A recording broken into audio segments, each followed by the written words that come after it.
What's good, people? It's Coffee on the vid. Not a very active day for me as far as the content, but I had to tap in. We got a couple topics, but first off, jumping right into it, Irv Gotti comes out and makes these statements regarding the passing of DMX. Now, guys, let's talk about this. Let's break this down. This is wild, man. You know, when X passed, there was a lot of discussions going on. We saw the lawyer come out and get some information wrong at one point in time, which befuddled me. It just made no sense. Like, you're literally relaying information. I don't get it, but there was a lot of people that just were questioning the whole situation, and we still are. We're not saying everything is just like we know exactly how it went down. No, but what we're saying is Irv Gotti spoke out, and we know Irv and DMX go way back. Irv Gotti had a lot to do with the success of DMX. I mean, we know X was dope. He was talented. He deserved to be in the game. And, what he did in his career speaks volumes on its own. But X had been at it, trying to get his foot in the door, had deals before. Irv got that A&R job at Def Jam, and, it was a wrap. It was a wrap. He got X in there. The rest is history, but they go way back. They know each other very well, always have had a good relationship. And Irv is speaking as he spoke to someone within the family who said, listen, yes, there was drugs involved, and they're saying there was some Fenty wop up in the crack. Now, we'll talk a little bit more about that in a second, but then also the V that he had, the health crisis situation, he had that as well. So he was having breathing issues.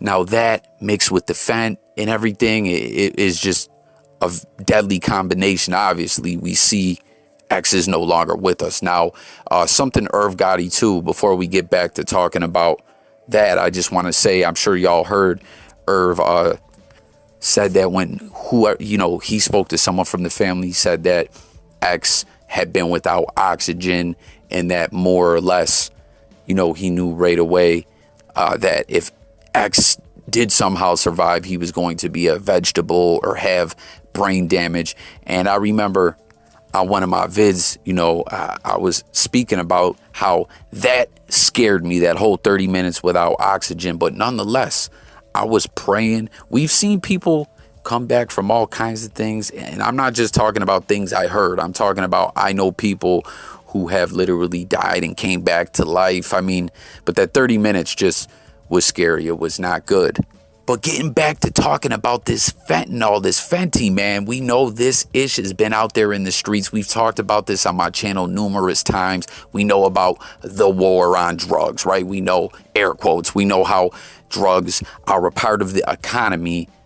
Illegal drugs are unofficially and officially part of the economy. You know what I mean?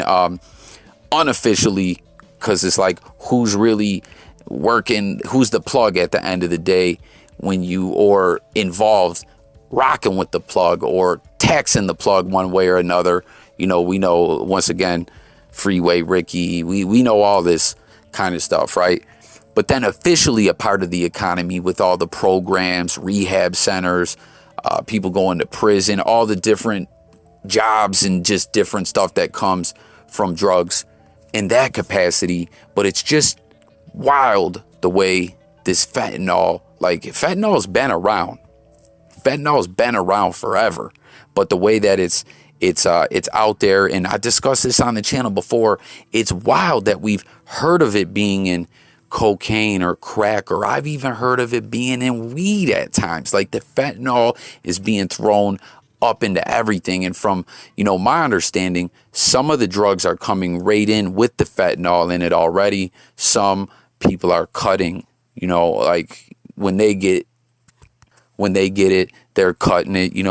We've also heard about like the whole fake pill thing with Xanaxes that were going around, where someone, gets like, say, 50 Xanaxes, crushes it all down into a powder, presses it up with some other stuff, sprinkles some fat up in there, and then presses it into like, I don't know, 200 pills, or 300 pills, and make a bunch of money, but a lot of people die. And it's wild. It's a crazy situation, but it's blowing my mind that it's in drugs like crack and cocaine. You know what I mean? Like, those are uppers, stimulant, you know what I mean? Like opiates and stuff like that. It's a similar high as fentanyl, obviously not the exact same, but it somewhat makes sense for it to be in there, but for it to be in crack, it makes no sense. And the fact, like I said, guys, when we trace it all down, who's really working with the plug or is the plug, it does. Another thing that don't make sense is the fact that the fent is taking people out, right? It's taking people out in record-setting numbers. So as far as the money side of things, it's like, that's not, like, customers are dying. So it's just a crazy situation. It's like there's some kind of agenda to wipe people out. And with hearing this about DMX, guys, I really, really wonder, like, who got that? Who got the crack for X? You know, how did they find this out so quickly that it was the fent was in there, right? Because, I mean, he must have smoked some of it and they had some remaining and then that was tested. I don't know, but that's just wild. Like, how did X get that? Was that some ish that he bought and it was just like that? Did someone, you know, put that together? Like, guys, I'm not trying to be a big conspiracy theorist, but y'all heard everything I just laid out. And then the fact that, you know, it's being reported X got it in some crack cocaine. Like, I don't know, man. Guys, hit the comments. What do you think about this? We know his memorial service is tomorrow. This was just wild, man. And, you know, there's been people that say, well, yo, Irv, this isn't official. Look, like I said, Irv has a long history with DMX, knows his family, and we haven't seen the family come out and say this ain't true. So I don't know, man. Tap in. Let's talk about it. But next topic that I wanted to cover real quick, Little Satan, Lil Nas X, you know, trying to bring hell on earth. We were just talking about agendas going on. He's trying to do the hell on earth agenda and have everyone moonwalking in hell, you know what I mean, in a pair of Satan sneakers if he could have his way. Now, I already done given my commentary regarding this song, the disturbing video and all that ish going on. But Pete, this guy is milking the shit out of this situation. And what I mean, you guys see the picture on the screen. He now has a version of this song where it's like, I guess they're saying he makes all the noises with his mouth. So is it like, is he beep? I ain't gonna listen to it. You know what I mean? I don't rock with Lil Nas X or the music or anything, but like, what is it, an acapella version? And it's wild. He has, like, if you go on his YouTube channel, and this man trolls and trolls and trolls, and he's milking the hell out of this situation. He dropped the original song and video that ish did crazy numbers, right? Then he put out a version where it said, Lil Nas X apologizes for the Satan shoe. And it was a fake apology. He started to act like he was going to apologize. Boom. Then it started playing some of the video, right?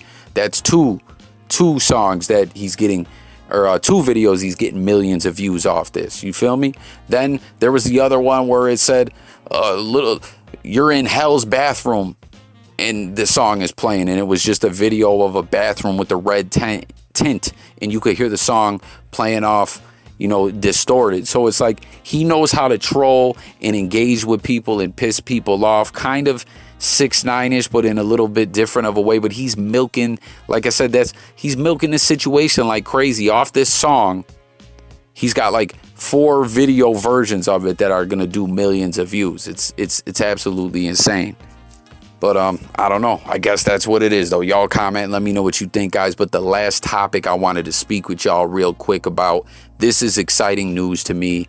Dave Chapelle, big fan of Dave's. You know, we seen him kind of reemerge over the last couple years with some Netflix specials and everything. You know, all us fans, me and I know a lot of other people out there, we never wanted Dave to disappear after the Chapelle show, but some things happened. That's a whole nother story, but we've been seeing him back around. Well, now he's got a podcast coming with Yasin Bey, you know, aka Mos Def, and Talib Kweli, and it is called the Midnight Miracle Podcast. And, you know, they're saying this is just going to be about contributions to the culture.